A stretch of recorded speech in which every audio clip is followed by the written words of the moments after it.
Do you love the Dastardly decimal system and want more? Our Patreon is the best way to get that.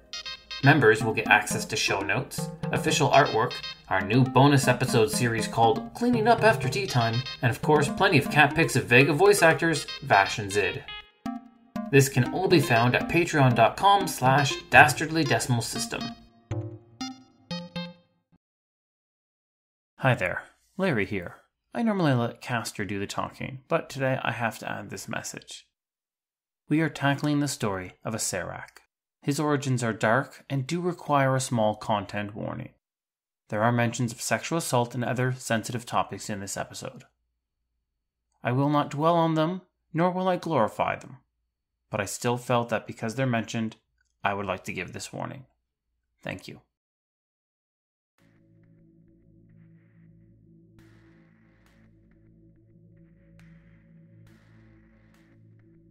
I, Acererak the Eternal, beckon you to your doom. Come, foolish ones, plunder my treasure, if you dare. Others have tried, all have failed. From your skin, tapestries shall be woven, and your bones will carpet my tomb. Only I am beyond death's reach. Only I know the secret to true immortality. The Epitaph of Acererak. Welcome, humble adventurers, to my realm of knowledge and mystery.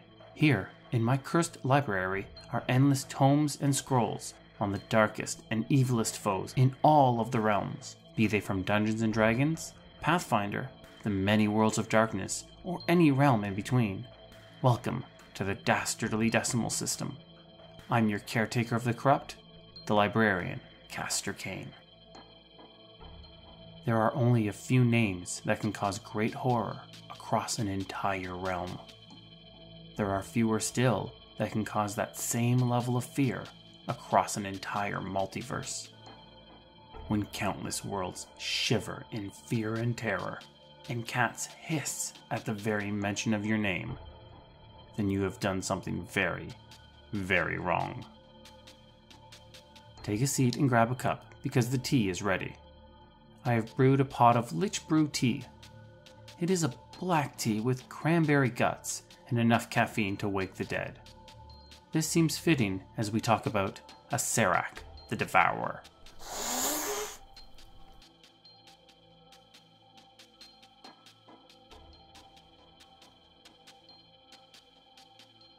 There are few other liches that are more feared than Acererak. He is a twisted wizard who takes pleasure in watching others suffer. He is known for building trap-filled dungeons and filling them with powerful artifacts. As adventurers attempt to loot them, they painfully perish, and Acererak gleefully watches and revels in the sadistic pleasure. Like most liches, Acererak craves more power. What sets him apart, however, is he has no desire for godhood. Gods can die. He has seen it happen across several realms. And godhood comes with conflict and responsibility. Acererak does not wish to battle the gods. He simply wishes to outlast them. And while he does have a following of cultists that worship him as the Devourer, Acererak cares little for them. Instead, he uses their lives as little more than test subjects in his sadistic games and experiments. In his Cambion form, Acererak was a tall, lanky man. He had brown, leathery skin and was often depicted with a pair of horns. He was seen in onyx black robes with crimson edging.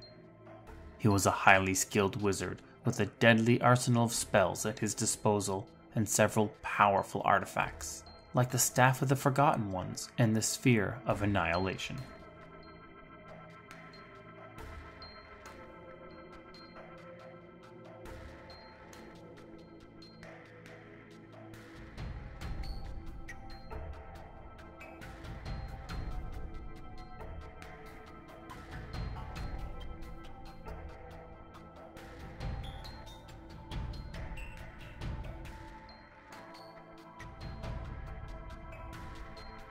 A long time ago, in a tiny town in the Greyhawk lands, an ancient conjurer tried to summon a demon. His reasons, his desires, and even his name have been lost to history. Perhaps he wanted more arcane power and thought a demon was the ticket to unlocking those secrets. Perhaps he wanted to rule his town and thought the demon was to be his enforcer. Perhaps his motives were completely altruistic and he wanted to use one evil force to slay another. Regardless of why, one fact was undeniable. He did not have the power to control the demon he summoned. The demon was a Balor named Tarnhem. His strength was far beyond that of the nameless wizard, and the Balor instantly slew him. Tarnhem then unleashed chaos and suffering on the small village, slaughtering many of the men and forcibly taking many of the women. One woman, by the name of Cain, got pregnant due to this assault, and gave birth to a half-human, half-demon child, a Cambion as they are known, and named that son Acererak. For a decade, Acererak was raised by his mother on the outskirts of town. She was a woman he cared for deeply. Cain did her best to teach the child right from wrong, hoping that her love and affection would override his demonic blood. But the life of a Cambion is not an easy one. Even the human passing Cambions are often met with hate and distrust due to their lineage. If a drought occurs, they blame the half-demon. If crops die, they blame the half-demon. When fear or anger takes hold of a town, they blame the half-demon.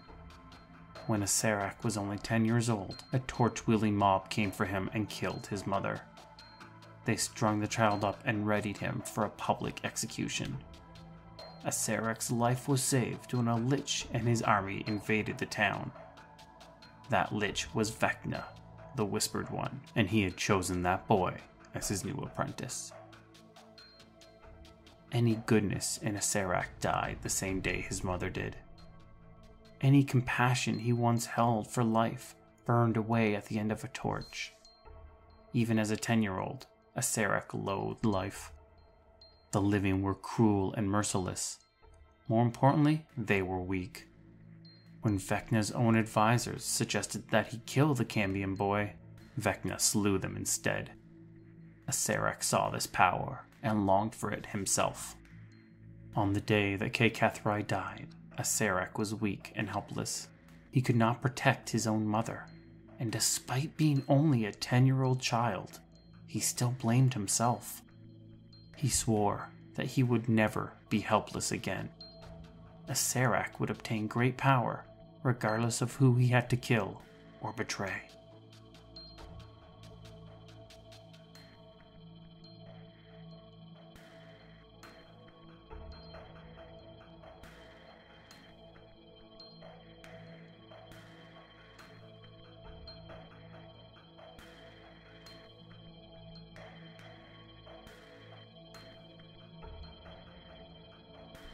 Acererak grew up under the tutelage of Vecna.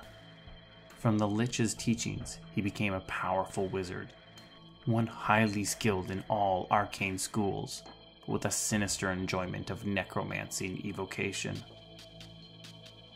He mimicked his master in cruelty as well as cunning. When Vecna swore temporary allegiance to the demon prince Orcus, so too did Acererak. When Vecna marched alongside his armies, so too did Acererak.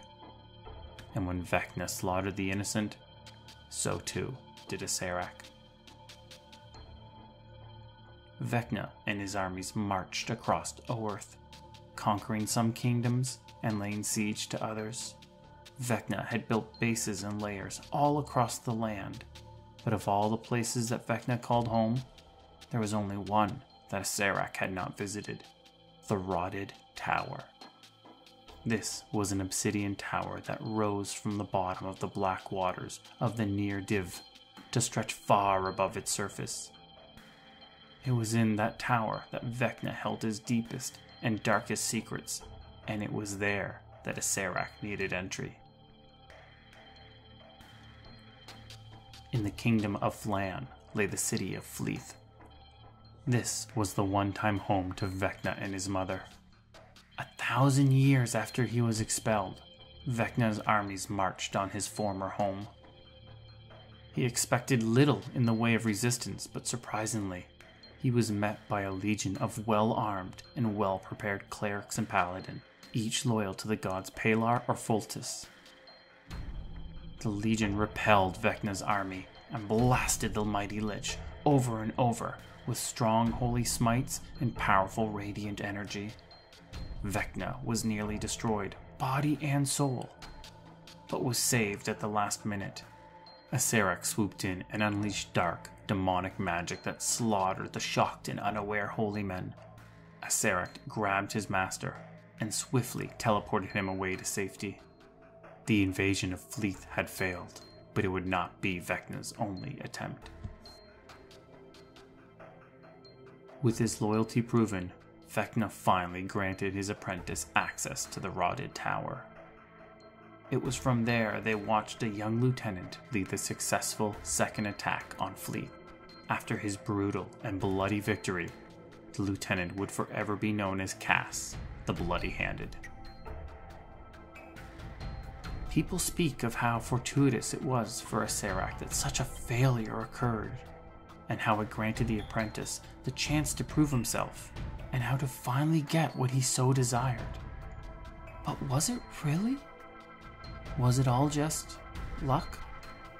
A Vistani dancer by the name of Mendora Zerovan speaks how the events were not accidental or by chance. Instead, she said they were all a carefully plotted scheme for betrayal.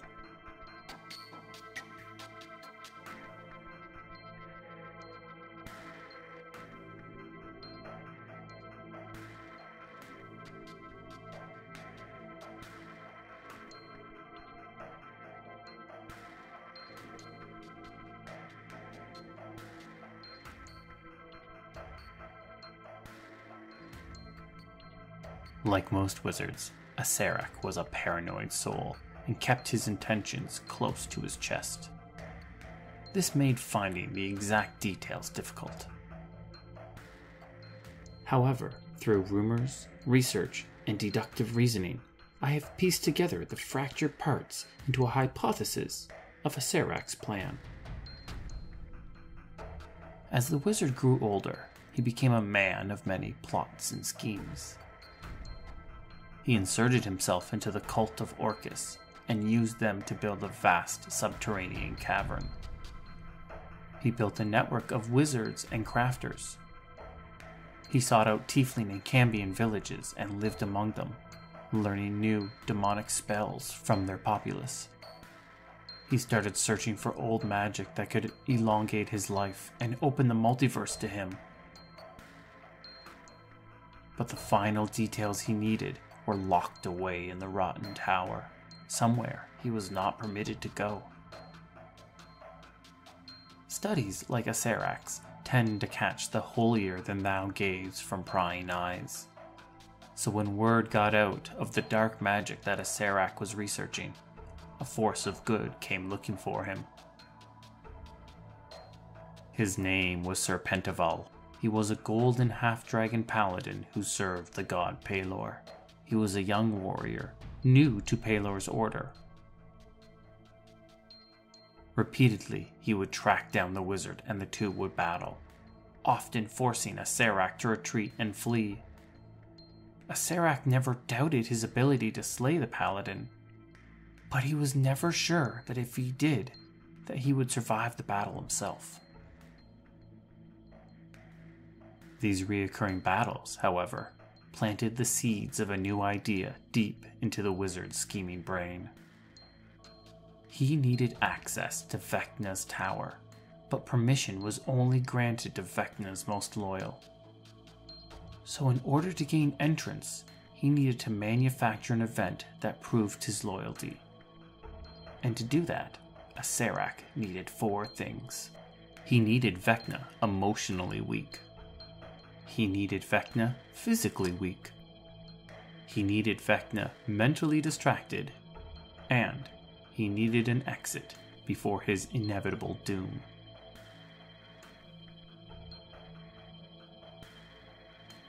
The first was easy. Vecna's battle plans would eventually take him to the city of Fleeth. This was Vecna's home city, the place where his mother was burned at the stake for witchcraft. This was an event so painful that Vecna swore revenge on the large city.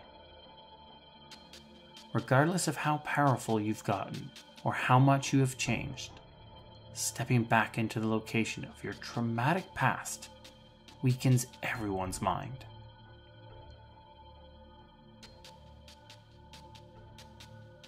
The second was more difficult. Vecna was near immortal and almost indestructible. He was a paranoid wizard who took arcane precautions with his well-being. However, Acererak had gained experience with the followers of Pelor. He knew how strong they were, and he knew what spells and abilities they had in their arsenal. Acererak found the followers of Pelor, and he told them Vecna's plans. He armed the clerics and the paladins with the knowledge and spells they needed to slay his master.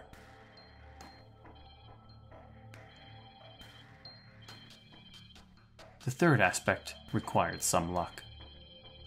Acererak knew that if the first invasion failed, Vecna would be desperate to try again. But a loss powerful enough to weaken Vecna would be powerful enough to rid most of his army's commanders. This meant Vecna would need a new commander to lead the next invasion, and someone who he could put all of his attentions towards. Acererak searched the ranks and found a suitable candidate. Then, he introduced to his master a lieutenant that would be eventually known as Cass, the Bloody-Handed.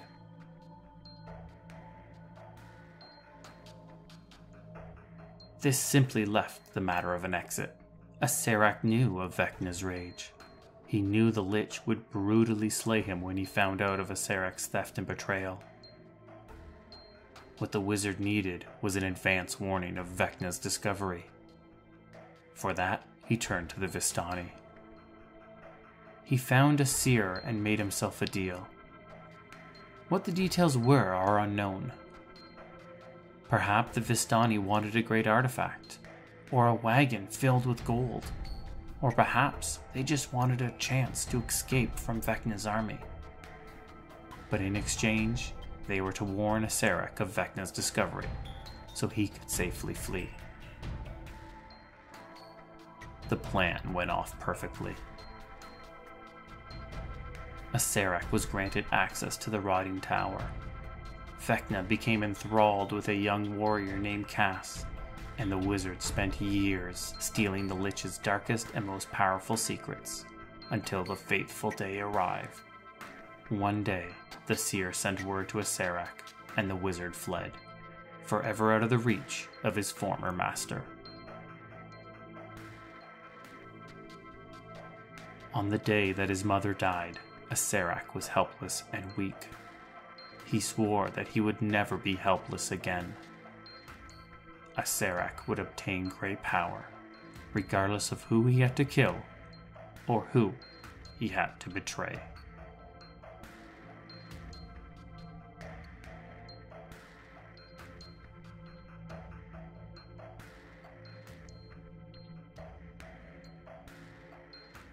If this unnamed conjurer could peer into the future and glimpse as to what the future held, he would inevitably change his course of actions. Not only would he want to save his own life, but he would also want to prevent the horrors that he would unknowingly unleash upon not only his world, but the countless others that existed.